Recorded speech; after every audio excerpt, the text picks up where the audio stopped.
Welcome back to Sinister Society. Today, we'll be discussing one of the most notorious and puzzling serial killer cases in history, the Monster of Florence. This case has baffled investigators and captivated the public for over 40 years. Today, we'll be focusing on one of the main suspects in the case, Pietro Pacciani. Pietro Pacciani was born in 1925 in Montelupo Fiorentino, a small town near Florence. He grew up in Pov and had a difficult childhood. Pacciani had a criminal record that included theft, rape, and assault. He was known to the police, but they did not consider him a serious threat until the murders began. Between 1968 and 1985, the Monster of Florence killed 14 people. He would typically target young couple ES who were parked in isolated areas. He would shoot the male victim and then mutilate the female victim's genitals. The police investigation lasted for years and several suspects were arrested, but the killer remained elusive. In 1993, Pietro Pacciani was arrested and charged with the murders. He was convicted in 1997 and sentenced to life in prison. However, Pacciani always maintained his innocence and claimed that he was being framed by corrupt police officers. Many people believe that Pacciani was not the real killer, and that he was simply a scapegoat for the Pollock E. There were several inconsistencies in the evidence presented during his trial, and many believe that the police fabricated evidence to secure a conviction. One of the main reasons that many people doubt Pacciani's guilt is that the murders continued after his arrest. In fact, the final murder occurred after Pacciani was already in jail. This has led many to believe that there was more than one killer involved, and that Pacciani may have been part of a larger criminal organization. One of the other suspects in the case was a man named Giancarlo Lotti, who was a former friend of Pacciani's. Lotti was also convicted of the murders, but his conviction was later overturned due to lack of evidence. There were also rumors that a satanic cult was responsible for the killings, and that they had connections to the police and other powerful individuals in Italy. Another suspect was a man named Mario Vanni, who was a former police officer. He was believed to have ties to the criminal underworld, and had been seen in the area where several of the murders took place.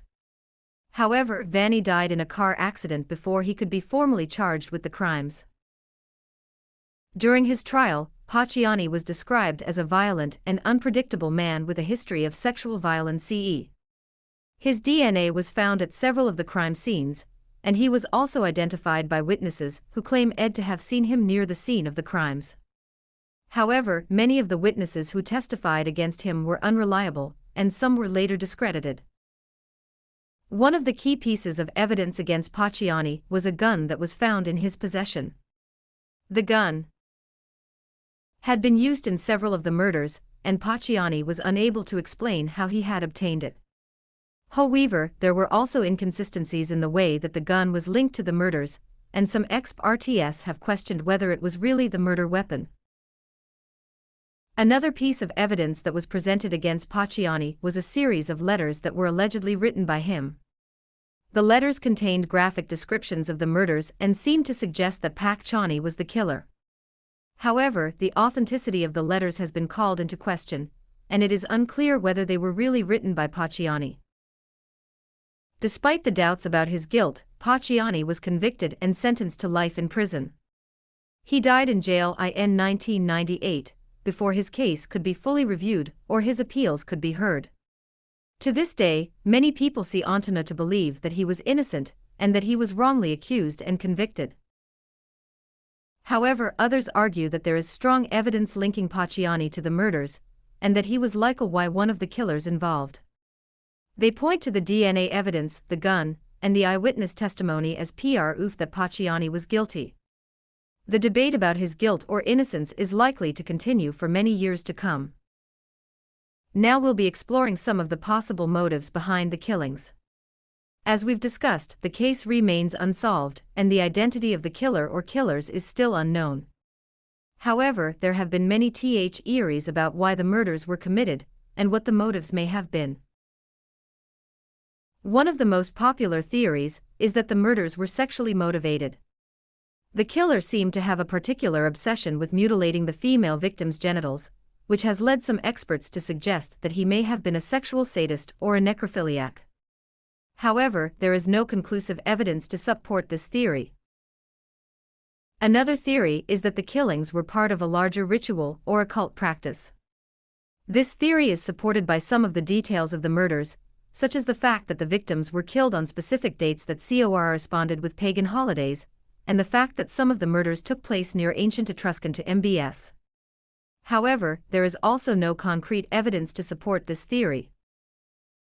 Some experts have also suggested that the killings may have been part of a larger conspiracy involving wealthy and powerful individuals in Italy. This theory is supported by the fact that some of the victims were associated with the Florentine elite, and that the investigation was plagued by corruption and cover-ups. However, once again, there is no hard evidence to support this theory. One of the most intriguing theories about the Monster of Florence case is that the killer or killers were part of a secret society or cult. This theory is supported by the fact that some of the murders were carried out in a ritualistic manner, and that the killer seemed to have a deep knowledge of esoteric subjects such as alchemy and Gnosticism. Some experts have even suggested that the killer may have been a member of the infamous Masonic lodge known as P2. However, like all of the other theories about the case, the theory about a secret society or cult remains speculative. It is unlikely that we will ever know for sure what motivated the Monster of Florence, and who was responsible for the brutal murders. Thank you for joining us for this episode on the Monster of Florence case.